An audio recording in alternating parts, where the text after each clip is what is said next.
Hello साथियों, तलबा व तालिबात, अस्सलामु अलैकुम। आज की क्लास में आप लोगों का खैर मक़दम है। इससे पहली क्लास में हम लोगों ने सलेबस के बारे में डिटेल से देखा है कि उसमें कौन कौन से चैप्टर आते हैं। सलेबस में सबसे पहले आपके दो अनसीन पैसे जाते हैं। पहला जो पैसे जाएगा वो आपका प्रोज़ यानी नस्र से आता है, और दूसरा क्या आता है, वो पोइट्री यानी नज़्म से आता है। इससे आपके 30 नंबर में से 10 से 12 नंबर के सवालात इसी से बनते हैं। आज की क्लास में हम लोग देखेंगे कि इसको ट्रिक के साथ कैसे जल्दी से सॉल्व करें। ठीक है, चलिए क्लास की जानिब चलते हैं। जैसा कि आप लोगों को स्लाइड में दिख ही रहा है कि अनसीन पैसेज को ट्रिक के साथ कैसे हल करें, इसके बारे में हम लोग देखेंगे। आगे चलते हैं। देखिए जो स्लाइड दिख रही है, ऊपर निज़ाम अकेडमी 22 टेलीग्राम चैनल है, इसकी लिंक नीचे है। इस पर आप क्लिक करके इससे जुड़ सकते हैं। आगे अभी तक लाइक नहीं किया तो लाइक कर दें, कमेंट ज़रूर करें। कोई आपका सुझाव है, कोई मशवरा है, किस तरह से आप पढ़ना चाहते हैं, उसके बारे में भी आप बता सकते हैं यहाँ। इसी के साथ आपका ग्रुप बना होगा, चाहे आप बीएड के हों या डीएलएड के हों। आप अपने कॉमन ग्रुप में मेरे कहने से ज़रूर शेयर कर दें, ताकि जो लोग उर्दू सब्जेक्ट लिए हों, उर्दू ज़ुबान लिए हों, उर्दू मीडियम से हैं, उनका आपका जो तेलंगाना टेट है उनका भी क्लियर हो सके। ठीक है, आगे सब्सक्रिप्शन बटन है कि अभी तक अगर आप चैनल पर नए हैं तो ज़रूर सब्सक्राइब कर लें, ताकि जैसे ही कोई वीडियो अपलोड हो उसका नोटिफिकेशन आपको मिल सके। आगे चलते हैं। देखिए, how to solve unseen passage in language. Urdu के साथ कोई भी आपकी ज़ुबान है, उसमें अगर अनसीन पैसेज आते हैं, ये ट्रिक, ये आपकी स्टाइल उसमें भी काम करेगी। ठीक है, सबसे पहले हम देखेंगे जो पैसेज आते हैं उनको हमें पहले पढ़ना चाहिए कि नहीं पढ़ना चाहिए। मेरी राय है कि आप पैसेज को पहले मत पढ़िएगा, पहले आप ऑप्शन को पढ़िएगा, यानी जो सवाल बने, जो सवालात आए हैं उसको पहले आप पढ़ लीजिएगा। एक पैसे से 5 सवालात हैं, 6 सवालात हैं, उनको पहले पढ़ लीजिएगा, क्योंकि कुछ सवालात ऐसे आते हैं जो डायरेक्ट पूछे जाते हैं। ठीक है, तो उसके पढ़ने में आप अपना टाइम ज़ाय ना कीजिएगा। ठीक है, दूसरे कि सवालात किस तरह से बनते हैं इसको आप जहन में रख लें। सबसे पहले क्या होता है, सबसे पहले पूछा जाता है, नंबर 1 पे पूछा जाता है टाइटल। ठीक है, कभी कभी टाइटल पूछते हैं, कभी कभी टाइटल नहीं पूछते हैं, जिसको आप कहेंगे उन्वान। जैसे एक पैराग्राफ दिया जाएगा, पूछा जाएगा इसका उन्वान क्या बनेगा। ठीक है, अक्सर अगर पूछा जाता है तो पैराग्राफ का उन्वान, ये जो आपकी इबारत है उसके शुरू के 2 जुमलों में, यानी शुरू के 2 जुमलों में छिपा रहता है। कभी कभी बज़ाहिर रहता है, कभी कभी इशारतन रहता है, या पैराग्राफ के आखिर के 2 जुमले में। ठीक है, इसको आप जहन में रखिएगा। दूसरा क्या है, दूसरा है कि कभी कभी 4 ऑप्शन दिए, जाहिर सी बात है जब ऑब्जेक्टिव है तो 4 ऑप्शन आएंगे। 4 ऑप्शन में से पूछा जाता है इसमें से कौन सी इबारत, इसमें से कौन सा आपका जो जुमला है, यानी जो एक फ्रेज़ है, आपके इबारत में, आपके पैसेज में आया है।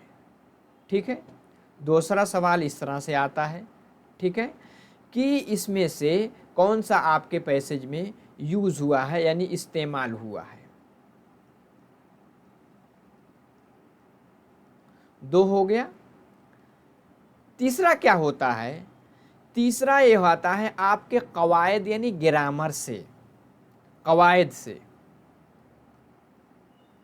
कवायद यानी ग्रामर। अब कवायद ग्रामर में बहुत सारे आते हैं, यानी जैसे उर्दू का है तो उर्दू के मबादियात में सारी चीज़ें आती हैं। आपका साबिका लाहिका पूछा जा सकता है,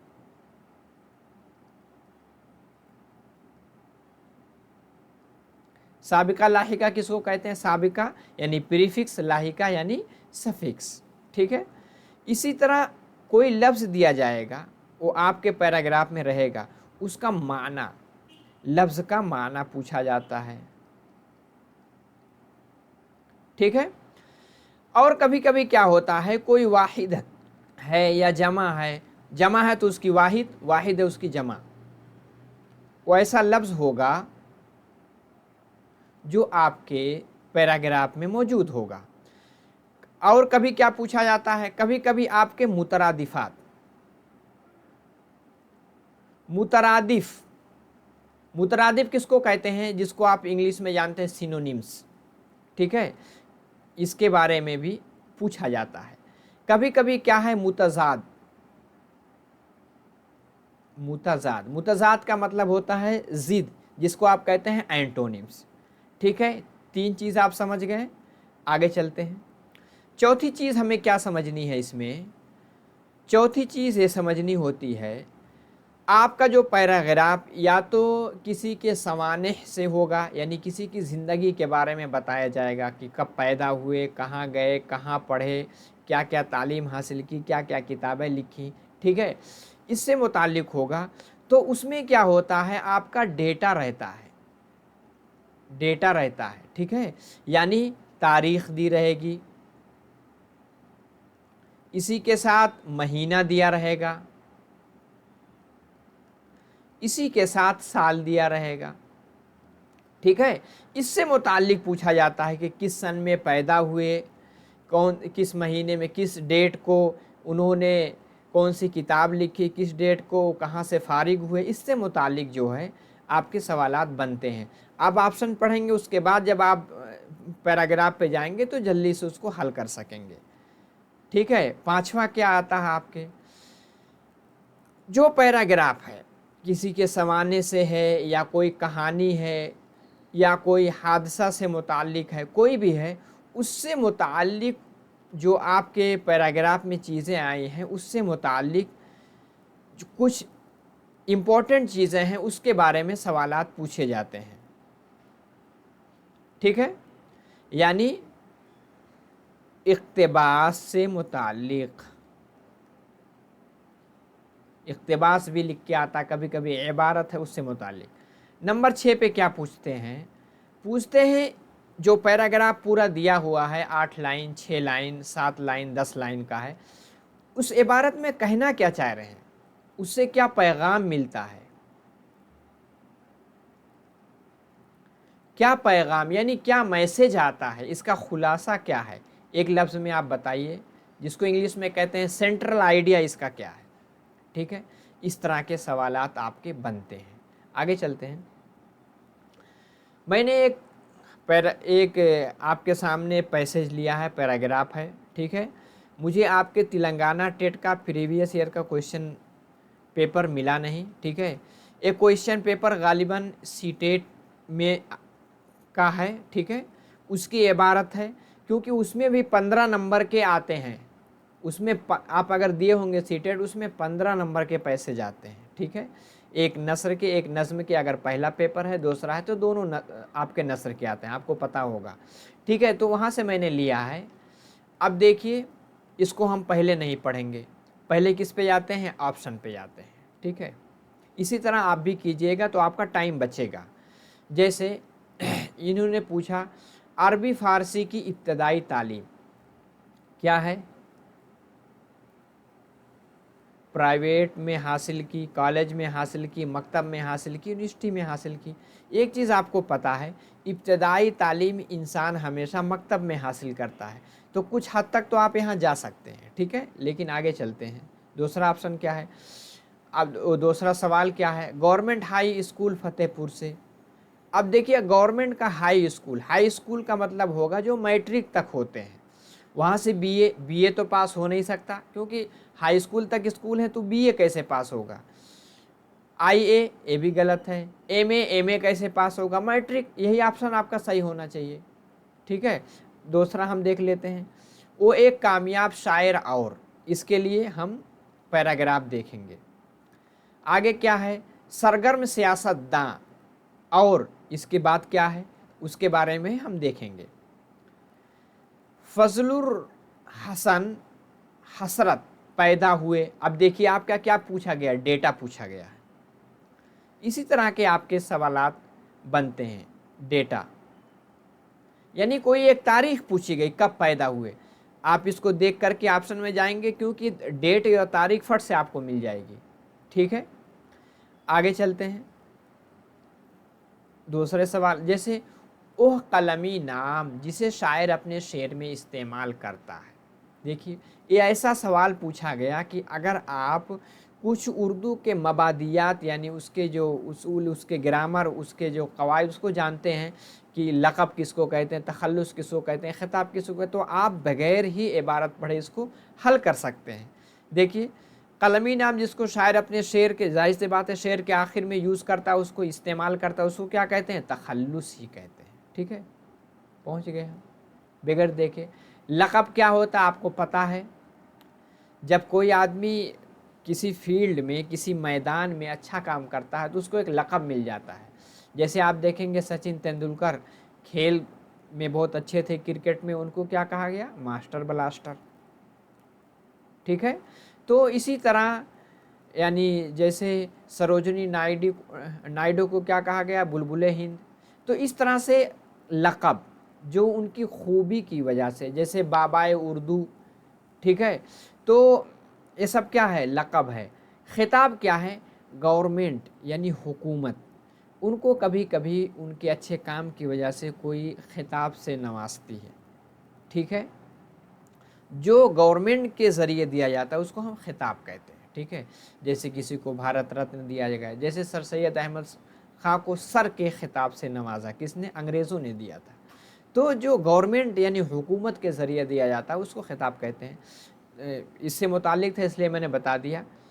तो ठीक है, मुजाहिदे आज़ादी का माना आप डायरेक्ट उसको बगैर पढ़े हुए बता सकते हैं, यानी आज़ादी के लिए लड़ने वाले को मुजाहिदे आज़ादी कहते हैं। ठीक है, अब उसके बाद आगे क्या है आपके, उसका आगे अब हम एक मरतबा उसको देख लेते हैं, जो आपका पैराग्राफ था उसको पढ़ते हैं। ठीक है, अभी देखिए पढ़ करके फटाफट आप जो है, जैसे हम इसको बहुत तेज़ी में पढ़ेंगे। सैयद फजलुल हसन नाम और हसरत तखल्लुस। ठीक है, 1875 में कस्बे मोहान ज़िला उन्नाव उत्तर प्रदेश में पैदा हुए। अब यहाँ देखिए डेटा दिया हुआ, फट से यहाँ से पहचान सकते हैं। बाज़ किताबों में उनकी सने पैदाइश इतनी दी गई है। ठीक है, वो एक कामयाब शायर और बेबाक सहाफ़ी। कामयाब शायर जो भी इम्पोर्टेंट लगेगा उसको हम मार्क्स कर सकते हैं। ठीक है, और बेबाक सहाफ़ी यानी जिसको हम जर्नलिस्ट कहते हैं, के साथ साथ एक सरगर्म यानी एक्टिव सियासतदान यानी पॉलिटिशियन थे, और मुजाहिद आज़ादी भी थे यानी फ्रीडम फाइटर। ठीक है, ये सब उनकी खूबियाँ हैं, 4 चीज़ हैं। ठीक है, अरबी फ़ारसी की इब्तदाई तालीम मकतब में हासिल की। देखिए यहाँ मिल गया मकतब।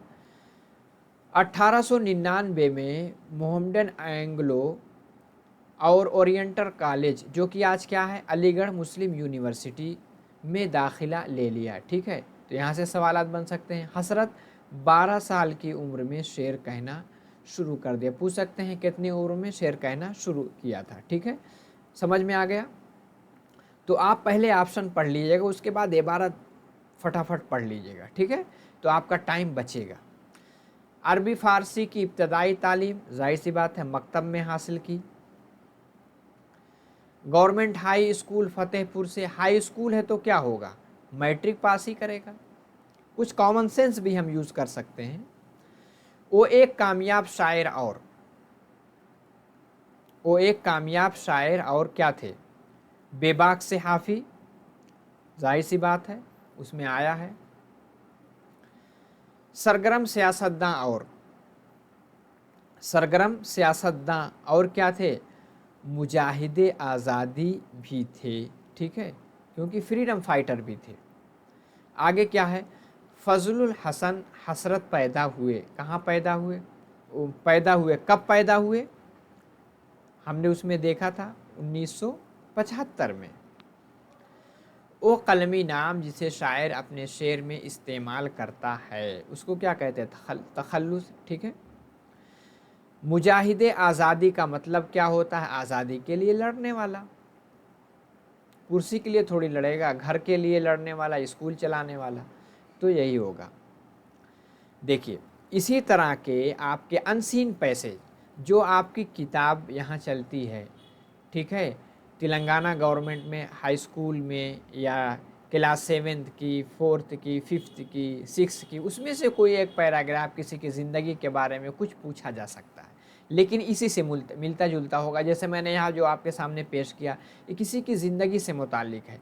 इसी तरह वहाँ भी किसी की ज़िंदगी से मुतालिक सवालात का आपके पैराग्राफ आएंगे, उसमें से सवालात पूछा जाएगा।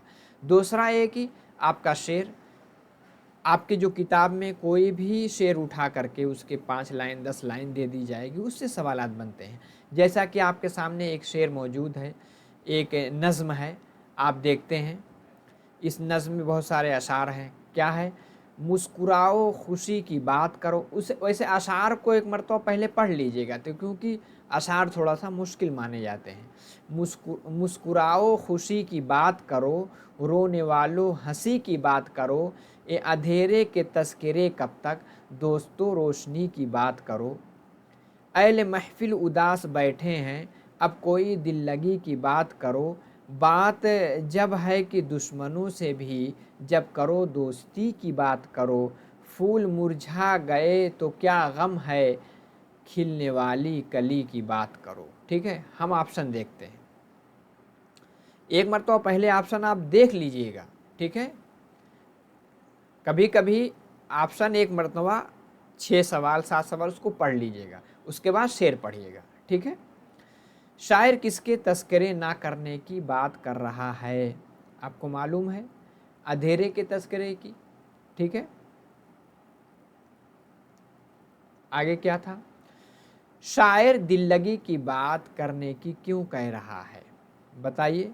क्योंकि अहले महफिल वाले उदास बैठे थे, क्योंकि रंजीदा थे, गमगीन थे, इसलिए उस वजह से कहा था कि थोड़ा सा दिल लगी की बात करो। शायर दुश्मनों से भी कौन सी बात करने को कह रहा है?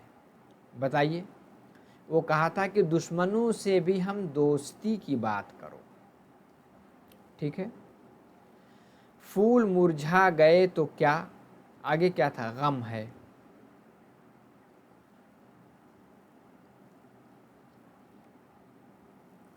दोस्ती का मुतजाद, कभी कभी उसके माने पूछे जाते हैं। दोस्ती, दोस्ती का मुतजाद क्या होगा? दुश्मनी। शेर के दूसरे मिसरे में शायर रोने वालों से क्या कह रहा है? बताइए। यानी क्या कह रहा है? अच्छे खाने की हंसी की बात करने को, खुशियों की बात करने को, मौसीकी की बात या अच्छे खाने की बात। देखिए क्या कहा था? हंसी की बात करो। ठीक है।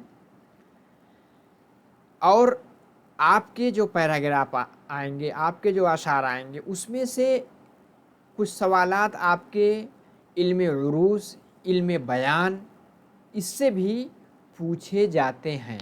ठीक है, तो उसके बारे में भी आप लोगों के लिए वीडियो बनाई जाएगी। ये ट्रिक जो मैंने बताई है इसको फॉलो कीजिएगा ताकि आप जल्दी से उसके ऑप्शन तक पहुंच सकें। ठीक है, तो जाते जाते लाइक नहीं किया तो लाइक करके जाएं। ठीक है, चैनल को सब्सक्राइब नहीं किया है अभी तक तो आप सब्सक्राइब कर लें, क्योंकि आपका जो जितना उसमें टॉपिक है, जितना उन्वान है, हर एक के बारे में डिटेल से वीडियो बनाई जाएगी। ठीक है, और इसी तरह की मेरी भी शक्ल वहाँ दिखेगी, क्योंकि आपको मालूम है कि 65% लोग देख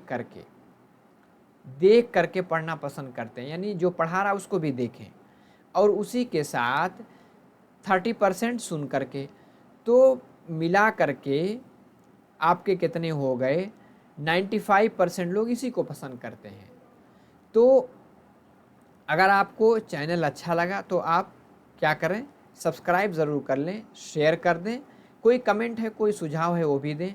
अब इसके बाद हर एक आपके टॉपिक को एक एक ले करके उसके बारे में हम आपके सामने हाजिर होंगे। तो आज के लिए इतना ही। अगली क्लास में आपसे फिर मुलाकात होगी। सलामु अलैकुम।